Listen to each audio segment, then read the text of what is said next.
जय श्री कृष्णा। राधे राधे सभी को। देश विदेश में भगवान कृष्ण के असंख्य भक्त मौजूद हैं। भगवान का हर भक्त उनकी अलग अलग रूपों में पूजा करता है। आज हम आपको भगवान के ऐसे ही रूप के बारे में बताने जा रहे हैं जो अपने भक्तों को बेहद लाडले लगते हैं। हम बात कर रहे हैं भगवान श्री राधा रमन लाल की।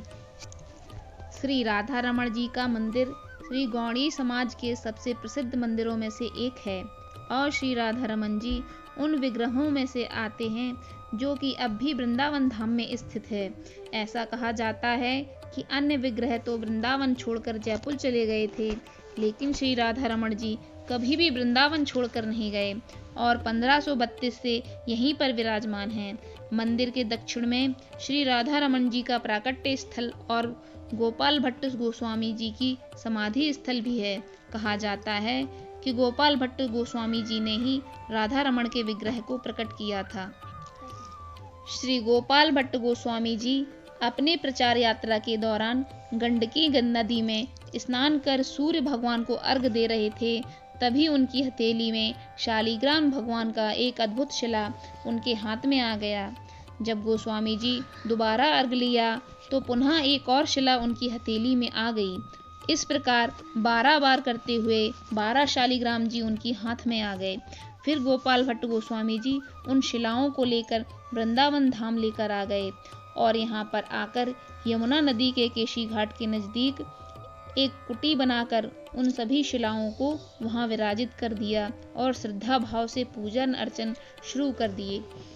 एक बार वृंदावन की यात्रा पर निकले हुए एक सेठ जी ने वृंदावन में स्थित सभी विग्रहों के लिए विभिन्न प्रकार के महंगे महंगे वस्त्र और आभूषण दिए। जैसे ही वो श्री भट्ट जी के पास पहुँचे तो उन्होंने ताना कसते हुए कहा कि चंदन लगे यह शालिग्राम ऐसे लगते हैं जैसे कढ़ी की सब्जी में पकौड़े पड़े हों। यह बात सुनकर गोपाल भट्ट गोस्वामी को अत्यंत दुख हुआ और वे पूरी रात यह विचार करते रहे कि अगर मेरे पास भी ठाकुर जी का श्री विग्रह होता तो मैं भी रोज उन्हें वस्त्र पहनाता, अनेक प्रकार से उनको सजाता, अलग अलग आभूषण पहनाता और उनको झूले पर बिठाकर झुलाता। और पूरी रात श्री गोस्वामी जी को यही सोचते सोचते नींद आई। सुबह हुई, जब थोड़ी नींद सोने के बाद उनकी आंखें खुली तो वो पूरी तरह से आश्चर्यचकित हो गए। उनकी नींद खुली तो उन्होंने देखा कि शालिग्राम जी साक्षात त्रिभंग ललित द्विभुज मुरलीधर श्याम सुंदर जी के रूप में बैठे हुए हैं। जिस दिन ये सब घटित हुआ वो दिन 1599 विक्रम संवत वैशाल शुक्ल पूर्णिमा का शुभ दिन था। यथाशीघ्र श्री गोस्वामी जी उठे। उन्होंने अपने भगवान का विशेष रूप से श्रृंगार किया और उनका सेवा भाव किया। उनके बाद श्री गोस्वामी जी ने अपने सभी बड़े जनों व गुरुजनों को बुलाया और राधा रमन जी के प्राकट्य उत्सव पूरे श्रद्धा भाव से मनाया। भगवान राधा रमन जी गोस्वामी जी के आवास के निकट एक पीपल के नीचे प्रकट हुए थे। यह वही दिव्य स्थल है जहाँ करीब 4500 वर्ष पूर्व भगवान श्री कृष्ण एक रास के दौरान श्री राधा जी से मिलने समाधि ले गए थे, परंतु गोपाल भट्ट गोस्वामी जी के निवेदन पर फिर से उसी जगह विग्रह के रूप में प्रकट हुए। जब भगवान श्री कृष्ण उस स्थान से भिन्न हुए तो राधा जी ने उन्हें रमन के नाम से पुकारा और फिर उनको सब राधा के रमन के नाम से जानने लगे। तो इस प्रकार गोपाल भट्ट गोस्वामी जी ने उनका नाम राधा रमन रख दिया और यही श्री राधा रमन जी का विग्रह आज भी श्री राधा रमन मंदिर में श्री गोस्वामी जी के समाज द्वारा व वंश द्वारा सेवित किया जा रहा है। और वैशाख शुक्ल पूर्णिमा को पंचामृत से अभिषेक कर हर साल प्राकट्य उत्सव मनाया जाता है।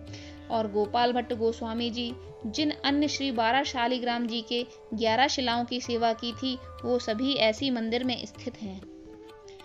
राधा रमन जी का विग्रह तो सिर्फ 12 अंगुल का ही है, परंतु इनका दर्शन इतना मनमोहक होता है कि जिसे देखकर कोटिक कामदेव भी मूर्छित हो जाते हैं। नेपाल के एक कांडी नदी में एक बार गोपाल भट्ट स्वामी जी के सेवा भाव से प्रसन्न होकर 12 शालिग्राम ललित त्रिभंग और बंशीधारी के रूप में मिले। लाल जी को पीछे से देखने पर ऐसा प्रतीत होता है मानो श्री शालिग्राम जी हैं और ऐसा प्रतीत होता है जैसे फूलों से भी ज्यादा नाजुक, चरण कमलों वाले वेणुवादन की मुद्रा में हमेशा अपने ओंठों पर मंद मंद मुस्कान लिए श्री राधा रमन जी सभी भक्तों के हृदय में रमन कर रहे हैं। वृंदावन में स्थित प्राचीन विग्रहों को पहले गोविंद, मदन मोहन और गोपीनाथ जैसे नामों से जाना जाता था, परंतु बाद में श्री राधा जी के विग्रह को उन सभी मंदिरों में स्थापित किया गया तो उनका नाम बदलकर राधा गोविंद, राधा गोपीनाथ और राधा मदन मोहन रख दिया गया। लेकिन श्री राधा रमण भगवान केवल एक ही रूप में राधा और कृष्ण जी हैं, जिससे ये साफ होता है कि उनके साथ राधा रानी का कोई और अलग विग्रह नहीं है, लेकिन राधा जी के पवित्र नाम की पूजा उनके वाम भाग में की जाती है। राधा रमन जी के बारे में एक दिलचस्प कहानी ये भी है कि श्री कृष्ण के विग्रह के अलावा किसी और विग्रह में बांसुरी नहीं पकड़ते। इसका कारण गोस्वामी समाज द्वारा यह बताया गया कि यह विग्रह बहुत छोटा है और हल्का होता है, ना ही किसी सतह पर टिका है, अतः अगर उनको ऊंचाई पर बैठाएं तो वो गिर भी सकते हैं। इसलिए भोग लगाते समय हर बार हाथ से बांसुरी को निकालना पड़ता है, जिसके कारण उनके हाथ में खरोंच आ सकती है। इसलिए उन्हें भाव में बंशी बजाते हुए देखते हैं और इसीलिए बंसी को हमेशा उनके नजदीक विराजित करते हैं ताकि बंसी हमेशा उनके साथ रहे। राधा रमन जी के बारे में खास बात यह है कि इनका विग्रह इनके 3 विग्रहों को मिला हुआ रूप है।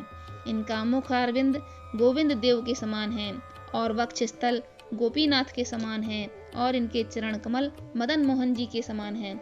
ये भी कह सकते हैं कि इनके दर्शन मात्र से तीनों विग्रहों का दर्शन हो जाता है, अर्थात अकेले दर्शन से तीनों ठाकुर जी के दर्शन हो जाते हैं। राधा रमण मंदिर एक बहुत प्राचीन और ऐतिहासिक मंदिरों में से एक है। माना जाता है कि वृंदावन के प्राचीन मंदिरों में से एक होने की वजह से इसका ऐतिहासिक महत्व भी बहुत है। और इस मंदिर से जुड़ा एक और रहस्य है। ऐसा माना जाता है कि मंदिर के रसोई घर में 500 वर्षों से भी अधिक से लगातार आग जल रही है और ये वही आग है जो मंदिर के निर्माण के समय जलाई गई थी। मंदिर में लगने वाले भोग को इसी आग में पकाया जाता है और ठाकुर जी का भोग लगाता है। फिर राधा रमण मंदिर को आज से लगभग 500 वर्ष पूर्व गोपाल भट्ट गोस्वामी द्वारा बनाया गया था, जो कि चैतन्य महाप्रभु के शिष्यों में से एक थे। कहा जाता है कि गोपाल भट्ट गोस्वामी जी 30 साल की उम्र में वृंदावन आए थे। यहीं पर उन्होंने चैतन्य महाप्रभु जी से आशीर्वाद लिया, लेकिन आशीर्वाद कोपीन चैतन्य जी का लंगोटी और लकड़ी का आसन और एक दुपट्टा के रूप में थे। इन सभी में लकड़ी की पट्टी ही सिर्फ सुरक्षित बची है, जो मंदिर में देखी जा सकती है। इसके अलावा राधा रमण जी मंदिर एक और बात जो इसे सबसे अलग बनाती है वो यह है कि यह अकेला ऐसा मंदिर है जहां पर जन्माष्टमी दोपहर के 12 बजे मनाई जाती है। यहाँ के सेवायतों का मानना है कि भगवान को देर रात तक जगाना सही नहीं है, इसलिए वे दोपहर को 12 बजे ही कृष्ण जन्माष्टमी का उत्सव मनाते हैं। राधा रमण जी के मुख्य उत्सवों की बात करें तो प्राकट्य उत्सव, जन्माष्टमी, झूलन उत्सव और होली यहाँ के प्रमुख उत्सवों में से हैं। बोलिए राधा रमण लाल की जय, बोलो श्री कृष्ण भगवान की जय। इस तरह से हमने संक्षिप्त में राधा रमण के प्राकट्य की कहानी और उनके मंदिर का रहस्य आप लोगों के समक्ष सुनाया। अगर आपको इसमें कोई त्रुटि लगे तो हमें क्षमा करें, और अगर आपको यह वीडियो पसंद आए तो प्लीज़ एक लाइक कर दीजिए और इसी तरह की जानकारी से भरी वीडियो आगे पाने के लिए हमारे चैनल को सब्सक्राइब जरूर कर लें। धन्यवाद।